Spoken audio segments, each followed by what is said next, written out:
The satellite went blind at exactly 0147. For 6 minutes and 32 seconds, a corridor across the Sahel, 300 kilometers wide, stretching from the border of Niger to the outskirts of Ouagadougou, simply vanished from every Western surveillance grid. No malfunction, no storm, no solar flare, no technical explanation that could satisfy the engineers monitoring the feeds from command centers half a world away. Just silence where there should have been a signal, a void where there should have been data, darkness where light had always been assured. This was not supposed to happen. Surveillance over the Sahel had been uninterrupted for more than a decade, a seamless web of satellites, drones, and ground sensors designed to track every vehicle larger than a motorbike, every convoy carrying more than 2 lorries, every movement that might indicate militant activity, arms trafficking. Oh! And this was the part no one said aloud, any development that challenged Western interests in the region. The system was redundant, overlapping, exhaustive. If one satellite lost coverage, another filled the gap. If one sensor failed, 3 more compensated. The idea that an entire corridor could go dark simultaneously for over 6 minutes was not just improbable, it was designed to be impossible. By the time the feed returned, something had already moved. Something no one was supposed to see. October the 10th, 2025. Intelligence officers in Langley, Paris, and Brussels would spend the next 72 hours trying to reconstruct what crossed that blind spot. Analysts pored over thermal imaging from the hours before and after, cross-referenced flight paths of civilian aircraft, interrogated every data stream that bordered the blackout zone. Satellite technicians were questioned, communications logs were examined, regional informants were contacted, pressed for any detail, any whisper, any indication of what had transpired in that 6-minute window. The answer, when it came, was not in their databases. It was already on the ground.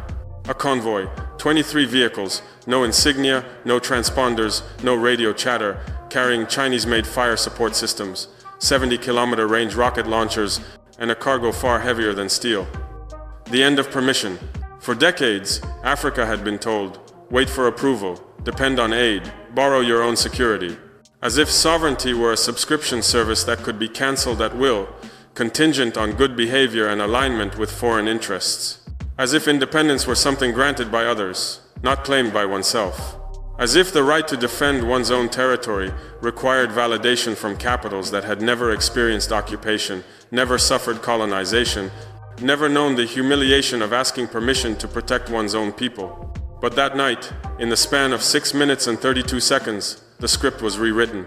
Not with speeches delivered at international forums, not with summits attended by dignitaries in expensive suits, but with engines that moved through the dark as if they had always known the way. And when the world's most sophisticated surveillance systems failed to capture the moment, whether by accident or by design, it became clear. This was not just a movement of weapons.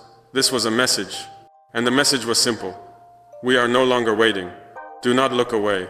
What comes next may change how we read the map. If you believe in these stories, give us your like, leave your thoughts, and subscribe, not for us, but to keep the flame of dignity burning. Because some stories demand witnesses, and this one has only just begun. The first engine started at 200 hours exactly. No headlights, no radio traffic, just a faint red glow from instrument panels cutting through the Sahel's absolute dark. From the northern edge of Ouagadougou, through the narrow roads that skirted the sleeping capital, towards the route to Kaya, the convoy moved like a shadow that had learned to carry weight. 23 vehicles, each separated by precisely 50 meters, maintaining speed at 40 kilometers per hour, slow enough to avoid detection by seismic sensors buried along key routes, fast enough to cover 200 kilometers before dawn broke and surveillance resumed. Dust rose behind them, silent and heavy, as if the ground itself understood that something irreversible was underway. The night was moonless, the kind of darkness that swallows sound and makes distance impossible to judge. The drivers wore no uniforms bearing national insignia. Their communications were limited to hand signals visible only through night vision equipment. Even the tires had been selected for minimal acoustic signature, their treads designed to move across sand and hardpan without the whine that might alert distant listening posts. Every detail had been calculated, every risk had been measured, every variable had been considered, because this was not a military exercise. This was a declaration written in movement, in metal, in the quiet defiance of a continent, tired of asking permission to protect itself. Inside the lead vehicle sat Captain Ibrahim Traore, 36 years old, a soldier who had become a statesman not by ambition, but by watching too many promises dissolve in the heat of the Sahel. His hands rested on the radio console, not gripping it, not commanding through it, just resting there, steady, as if the silence itself were a kind of answer. His uniform bore no decorations, no medals, no markers of rank beyond the responsibility in his eyes and the weariness in his posture. The weariness of a man who has buried too many friends, delivered too many condolences, and learned that leadership is less about glory and more about carrying weight others cannot see. He had learned long ago that true leadership is not about titles or ceremonies, it is about presence. About being there when the ground shifts beneath your feet and choosing to stand rather than flee. About making decisions when every option carries risk and every delay costs lives. About understanding that sovereignty is not an abstraction debated in universities, it is the difference between a convoy that protects your citizens and a convoy that arrives too late to matter. He remembered the years when every call for help had to travel north, to Paris, to Brussels, to Washington, how requests for air support were met with feasibility studies that took weeks whilst villages burned.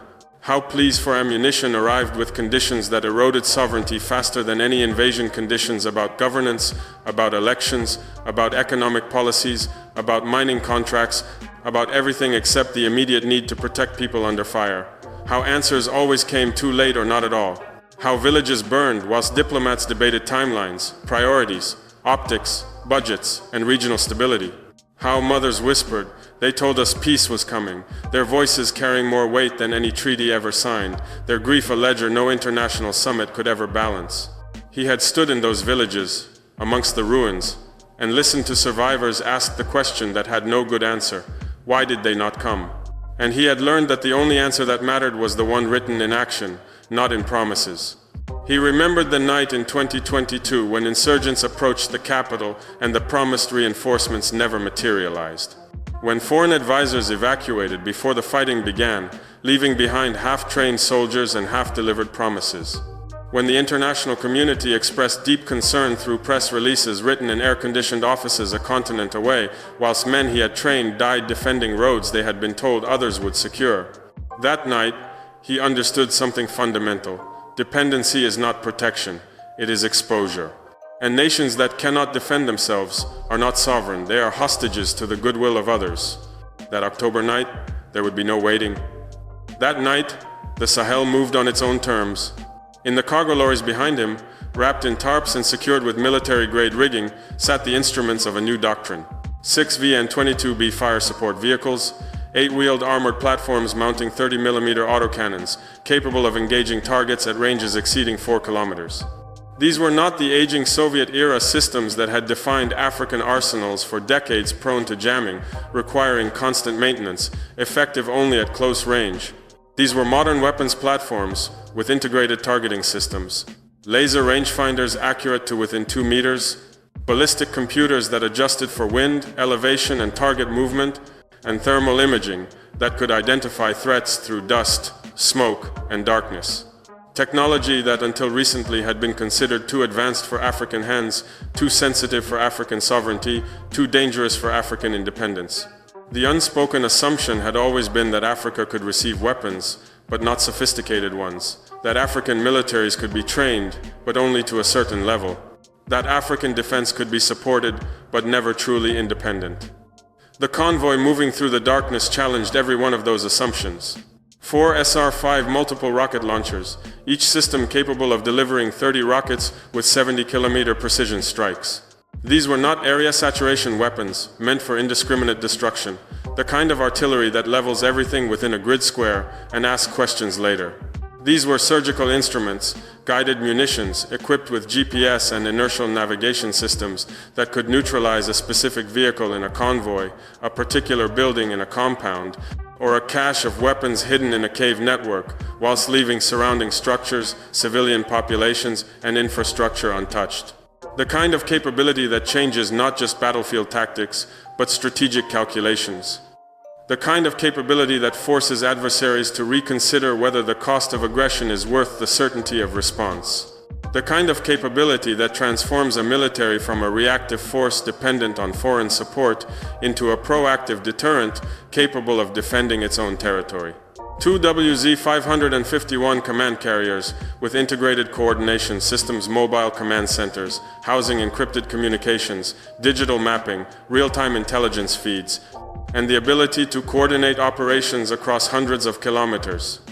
These vehicles transform disparate units into a networked force, capable of responding to threats with the speed and precision that modern warfare demands. No longer would commanders be forced to rely on runners, on unreliable radios, on decisions made with incomplete information and outdated maps. This was 21st century warfare, and for the first time, Africa was not being left behind.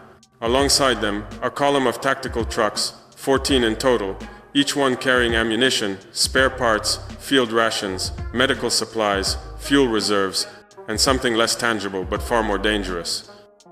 Proof that dependency was a choice, not a destiny. Proof that the narrative of helplessness was a lie told so often it had been mistaken for truth. Proof that when nations control their own resources, they can finance their own protection.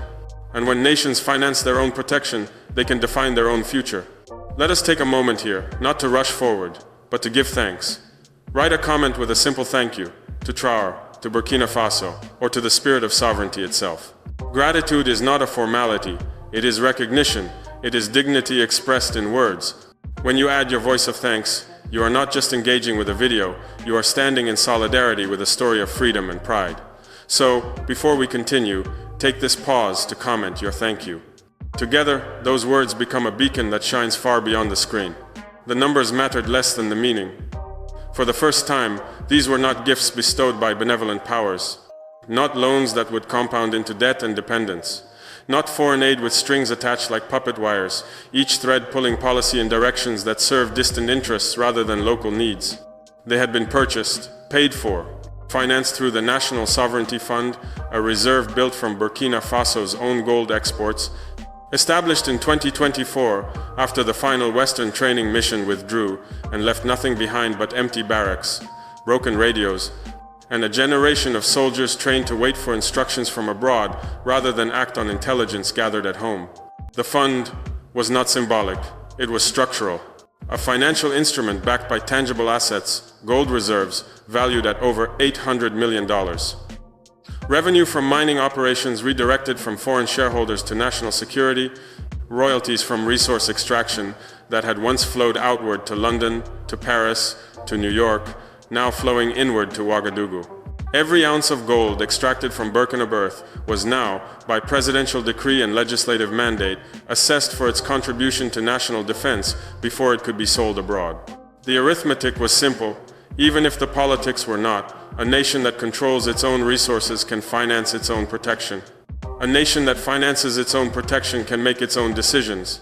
A nation that makes its own decisions is, by definition, sovereign. And sovereignty, once established, changes every calculation that follows. According to the Stockholm International Peace Research Institute, China now accounts for 60% of all arms transfers to sub-Saharan Africa. The statistic is repeated often, usually with ominous undertones, as if trade with China is inherently suspect, whilst trade with the West is inherently legitimate. But the statistic does not tell the whole story. It does not capture the shift in philosophy, the redefinition of partnership, or the reclaiming of agency that those numbers represent. For decades, Western powers had supplied weapons with conditions attached, training programs that demanded permanent bases on African soil, equipment that required foreign technicians whose salaries were paid by the receiving nation, security agreements that surrendered sovereignty in exchange for protection that evaporated the moment it was needed. When the bases closed, the weapons became obsolete. When the technicians left, the machinery fell silent. When the agreements expired, the protection dissolved like morning mist. This was dependency by design, a system engineered to ensure that African nations could never stand alone, never act independently, never say no to demands that served interests other than their own, and for generations it worked. Not because African leaders were weak or foolish, but because the alternative isolation, sanctions, the withdrawal of aid that economies had been deliberately structured to require seemed worse than submission. Dependency, it turned out, was not a failure of African governance. It was a feature of a global system designed to extract wealth whilst maintaining the appearance of partnership. But dependency has a cost that compounds over time. It erodes institutions, corrodes confidence, and teaches entire populations that their safety is someone else's responsibility. It creates a psychology of waiting, a reflex of deferral, a belief that solutions must always come from outside, and that belief becomes self-fulfilling. Nations that do not invest in their own defense cannot defend themselves. Nations that cannot defend themselves cannot be sovereign, and nations that are not sovereign are not, in any meaningful sense, free. Ibrahim Traoré understood this. He had witnessed it firsthand. In 2022, when Burkina Faso's security situation deteriorated and the capital came under threat from multiple directions, the response from former allies was measured in press releases, not reinforcements. Promises of future support, not present action. Concern without commitment. Statements expressing solidarity that contained no soldiers, no ammunition, no air cover, no intelligence sharing, no will to act whilst the acting still mattered, and in that gap between word and deed, hundreds of lives were lost. Families displaced, communities shattered, trust destroyed. The social contract that holds nations together, the promise that the state will protect its citizens, was broken not by malice, but by impotence. And impotence born of dependency is the cruelest kind, because it teaches people that their government cannot save them and that foreign powers will not. That is when the question changed. It was no longer, how do we get them to help us? It became, how do we help ourselves? And the answer did not lie in begging for scraps from tables built on exploitation. It lay in the soil beneath their feet, in the gold extracted from their own minds, in the realization that wealth spent on dependence could be wealth invested in independence, in the understanding that sovereignty is not a gift bestowed by the powerful upon the grateful. It is a condition created by the capable and maintained by the determined. Burkina Faso chose a different path. The National Sovereignty Fund was not a symbolic gesture announced at a press conference and forgotten by the next news cycle. It was a financial instrument backed by legislation, audited quarterly, and committed to a single purpose: ensuring that never again would Burkina soldiers have to wait for permission from abroad to defend Burkina soil. By mid-2025, that fund had financed not only the convoy moving through the Sahel that October night, but an entire restructuring of national defense. Training facilities staffed by African instructors who understood local terrain, local languages, and local threats. Logistics networks that did not depend on foreign supply chains, vulnerable to political pressure or bureaucratic delay. Maintenance depots equipped to service modern equipment without foreign technicians, whose presence came with conditions and whose departure left capabilities crippled. And most importantly, the confidence to say no when external powers offered help that came with invisible chains. Chains forged from good intentions, perhaps, but chains nonetheless.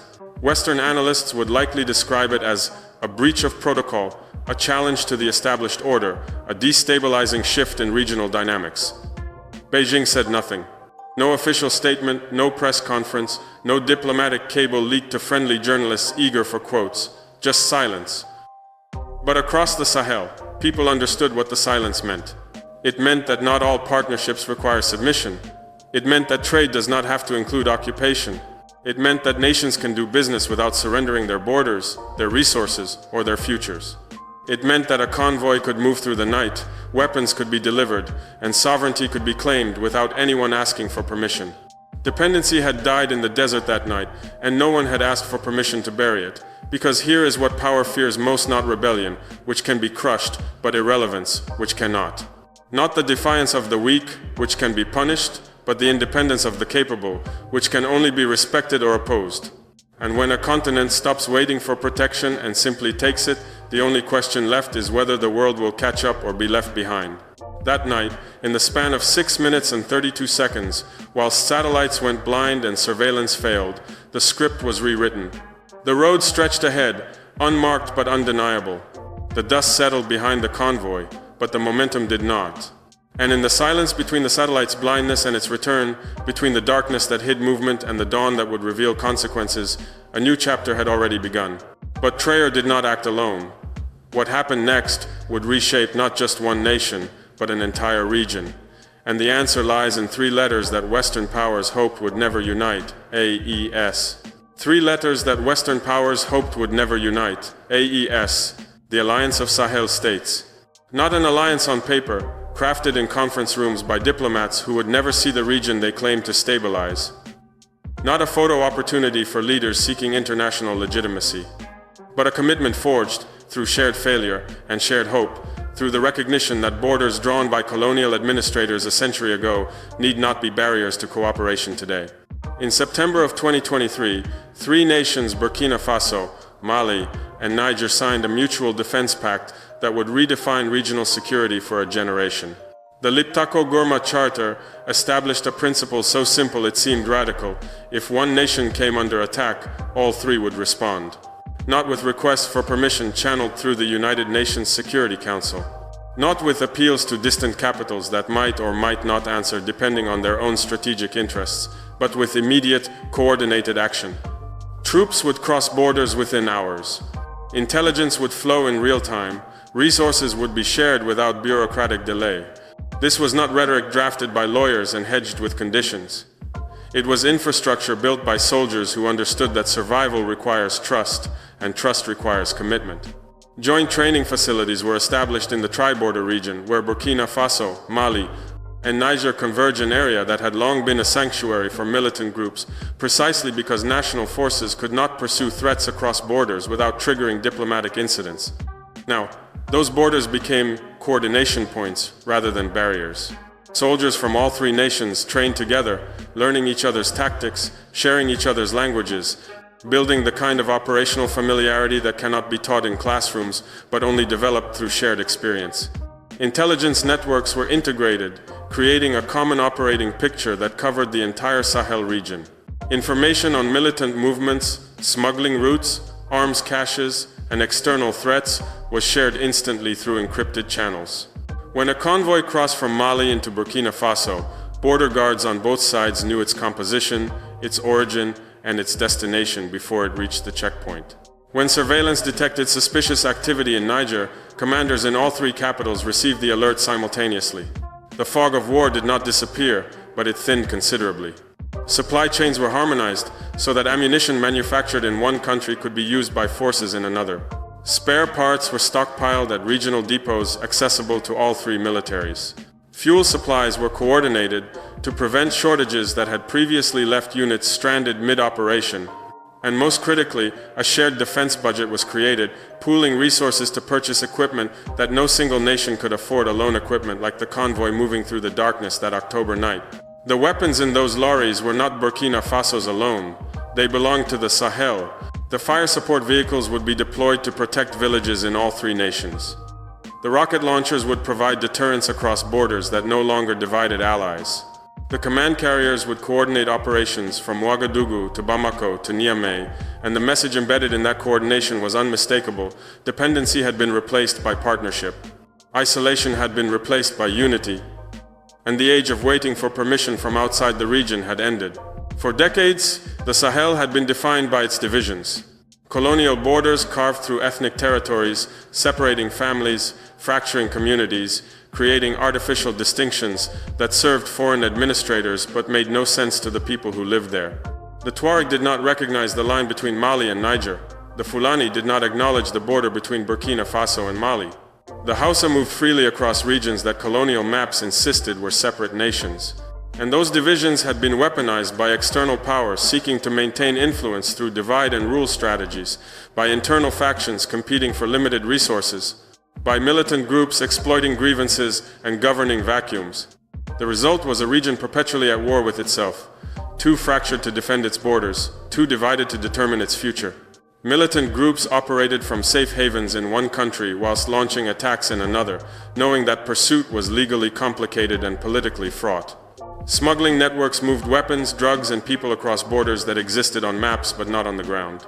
And foreign powers exploited the chaos, offering security assistance that came with conditions designed to prevent the very regional cooperation that might actually solve the problem.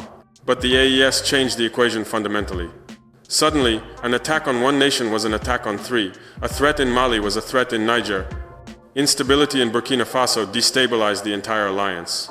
And this interdependence created something that had been absent for generations: accountability. Nations that depend on each other cannot afford to fail each other. Soldiers who train together fight better together. Economies that trade freely grow stronger together. And sovereignty, it turned out, is not diminished by cooperation, it is amplified by it. Ibrahim Traore and the leaders of Mali and Niger, Colonel Assimi Gota and General Abdourahmane Tiani, understood something that their predecessors had not. Unity is not surrender. Sharing resources is not weakness. And sovereignty does not require isolation, it requires strength sufficient to choose your partnerships rather than having them chosen for you, to set terms rather than accept them, to walk away from arrangements that serve others at your expense.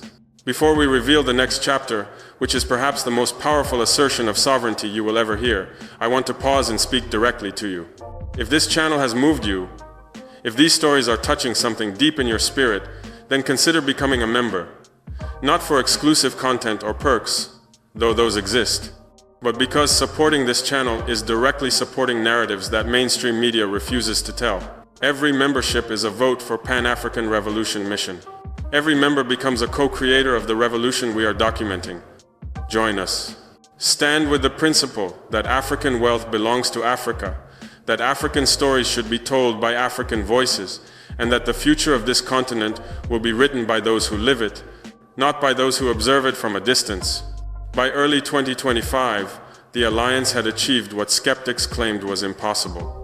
Joint patrols now operated along the shared border regions, where previously each nation had struggled alone. Militant activity in the tri-border area decreased by 40% in the first 6 months alone, not because the militants had been eliminated, but because they could no longer exploit the gaps between national jurisdictions. Cross-border trade increased as security improved, generating revenue that funded further defense investments in a virtuous cycle. Markets that had been abandoned due to insecurity reopened. Roads that had been too dangerous to travel became corridors of commerce again. And critically, the alliance demonstrated that African solutions to African problems were not only possible, they were more effective than foreign interventions that treated symptoms whilst ignoring causes, that rotated troops every 6 months, just as they began to understand local dynamics, that measured success in missions completed rather than stability achieved. But unity without recognition is still vulnerability.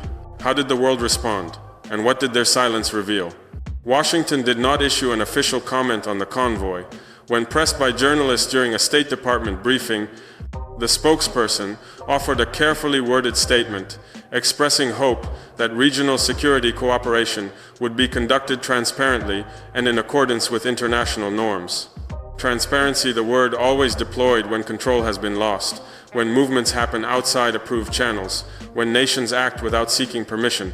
International norms, the term invoked when the rules no longer serve those who wrote them, when the architecture of power begins to shift in ways that threaten established hierarchies. What went unsaid was more revealing than what was spoken. There was no congratulations for nations taking responsibility for their own security.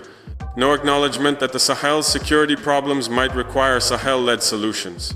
No recognition that countries financing their own defense with their own resources were exercising precisely the kind of sovereignty that Western rhetoric claimed to support, just concern disguised as procedural caution. Paris was more direct, though not officially. Off-the-record briefings to French media described the convoy as a worrying development and evidence of growing Chinese influence in a strategically sensitive region. There was no acknowledgement that French influence had been built on military bases that hosted troops for decades, on mining contracts that extracted billions whilst leaving minimal royalties, on monetary systems that required former colonies to deposit reserves in French banks, on relationships that looked suspiciously like the colonial arrangements they supposedly replaced. There was no reflection on why nations that had once welcomed French protection now sought alternatives. No examination of whether decades of military presence had actually solved the security problems they were meant to address, or merely managed them at a level that kept populations dependent without achieving stability. No consideration that perhaps the problem was not Chinese influence expanding, but French influence contracting to its natural limits. The limits imposed when partners are given a choice, and they choose differently. Just concern. Just warnings about instability. Just the insistence that any path forward that did not include Paris must, by definition, lead to chaos. The possibility that African nations might simply prefer partnerships that did not come with century-old baggage and post-colonial assumptions was apparently too radical to consider publicly, even as it was being considered anxiously in private meetings where the old certainties no longer held. Brussels called for dialogue. The European Union issued a statement encouraging all parties to engage in constructive discussions aimed at promoting regional stability through inclusive partnerships. Inclusive meaning partnerships that included Europe. Constructive meaning discussions that reaffirmed European interests. Regional stability meaning arrangements that preserved the status quo in which Europe retained influence, access, and leverage. The statement was accompanied by proposals for increased development aid, conditional on governance reforms that somehow always seem to involve greater European oversight. More technical assistance delivered by European consultants. More capacity building, as if the problem were African incapacity rather than African agency asserting itself in ways that disrupted comfortable arrangements. But in the closed-door meetings that followed, meetings whose minutes would never be published but whose conclusions would shape policy for years, the tone was different. Frustration that decades of investment and influence were being undermined. Concern that other regions might follow the Sahel's example. Recalculation of strategies built on assumptions that no longer held.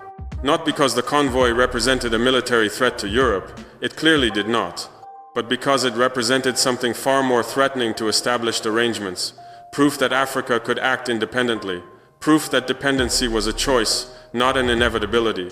Proof that a continent long divided could unite when the alternative was continued subjugation disguised as partnership. And Beijing said nothing. No official statement, no press conference, no diplomatic cable leaked to friendly journalists, no Global Times editorial explaining China's position, just silence. But that silence spoke louder than any declaration could. It said, "We do not need to justify trade between sovereign nations." It said, "Partnerships built on mutual benefit do not require constant public validation." It said, "Nations that pay for goods in full, with resources they control, do not owe explanations to those who once demanded they beg." This was not about ideology, despite Western media's attempts to frame it as a new Cold War.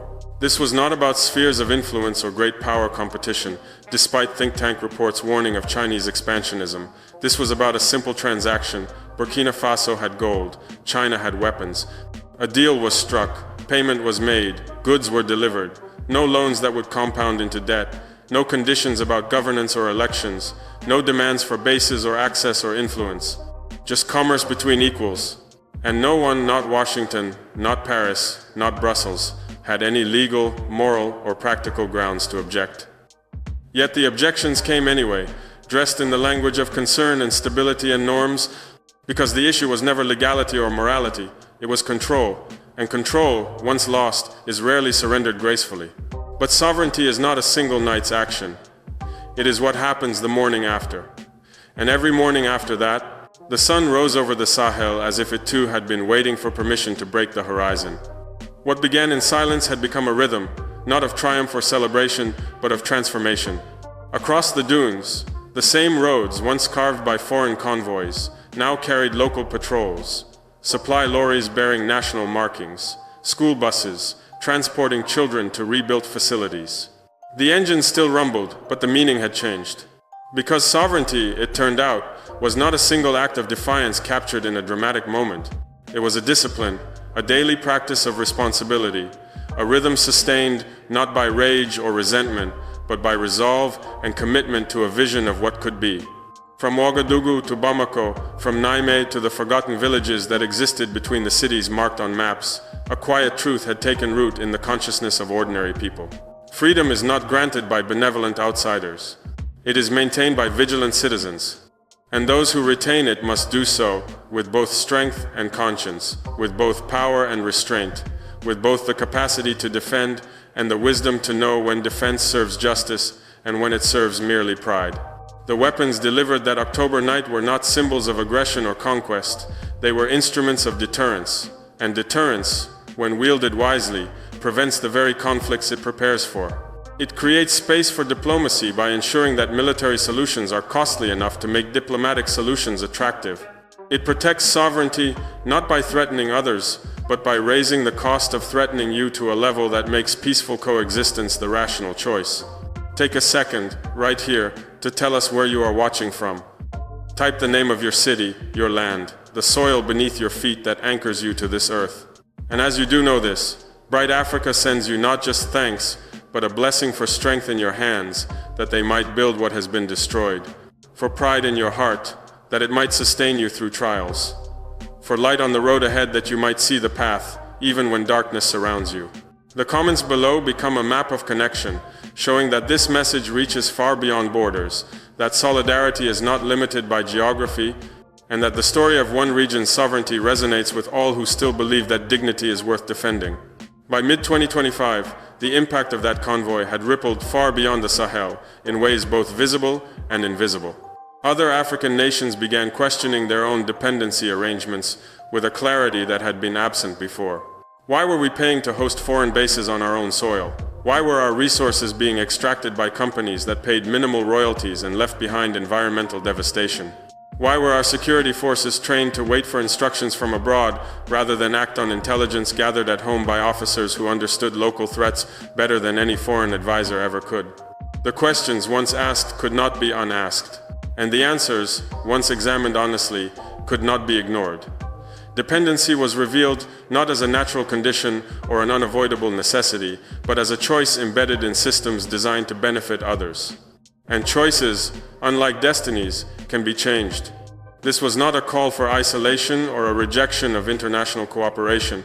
It was a demand for equity, for relationships built on respect rather than assumptions of superiority. African nations were not rejecting partnerships, they were rejecting partnerships built on subordination. They were not closing their borders to trade and investment, they were opening them on their own terms. They were not turning away from the world, they were insisting the world meet them as equals, as partners with agency and interests deserving of respect. The West may view this story as a challenge to its established order, as a disruption of arrangements that have served it well for generations. But history will remember something different, that a continent long defined by its dependencies learned to define itself through its discipline and determination. That unity could be forged not by fear of external threats, but by shared purpose and mutual respect. That deterrence could mean dignity rather than domination. That defense could mean peace rather than perpetual preparation for war.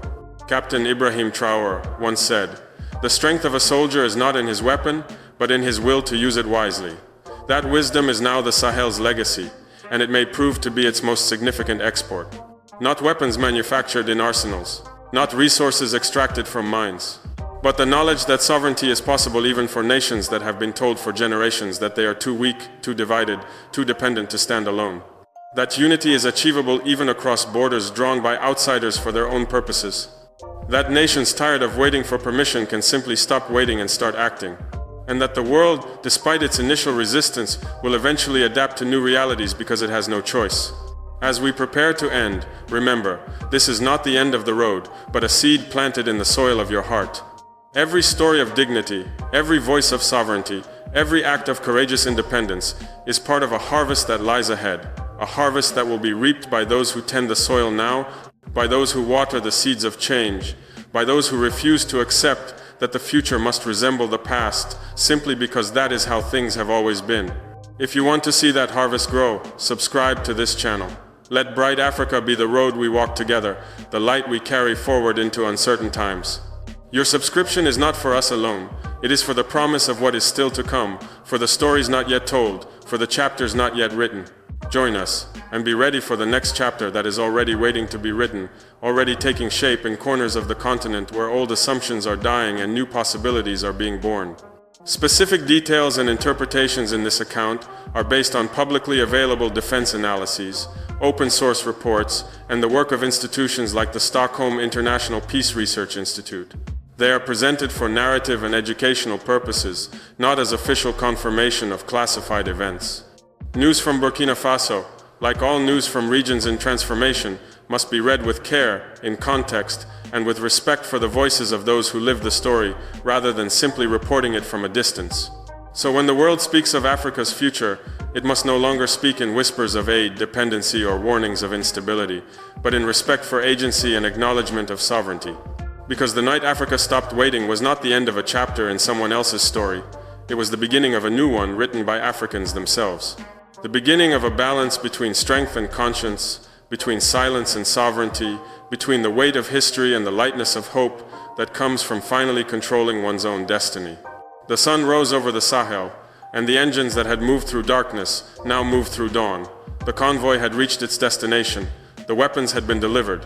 But the true cargo, the idea that dependency is a choice, not a destiny, that sovereignty is possible, that unity is achievable, had been delivered to every person who witnessed what transpired, to every nation watching to see if it could be done, to every future generation that will inherit either freedom or subjugation depending on choices made today. And ideas, unlike weapons, cannot be disarmed. They cannot be confiscated at borders or destroyed by airstrikes. They can only be acted upon or ignored. And across the Sahel, from Ouagadougou to the furthest village where the convoy's dust had settled, the choice had been made. The waiting had ended. The future had begun. If this story moved you, do not let it end here in the silence of passive viewership. Tell it forward. Share it with those who need to hear it. Let it reach those who still believe that dignity is worth fighting for, that independence is worth the cost, and that some silences like the 6 minutes and 32 seconds when satellites went blind over the Sahel speak louder than any speech ever could.